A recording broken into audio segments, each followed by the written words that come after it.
Hello everyone, in this video I'm going to show you a shortcut to switch instantly between Photoshop and Illustrator.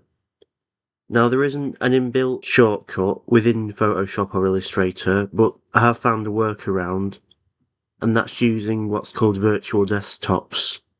So if I press Windows and Tab, you can see here I can add a new desktop, which I'm going to do right now. And I'll click on it.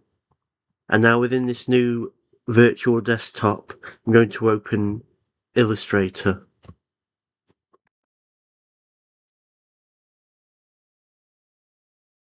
So now that I've got Illustrator open, I'm going to use a shortcut to switch back to the other desktop, which is Control Windows left arrow. And it's switched instantly to Photoshop.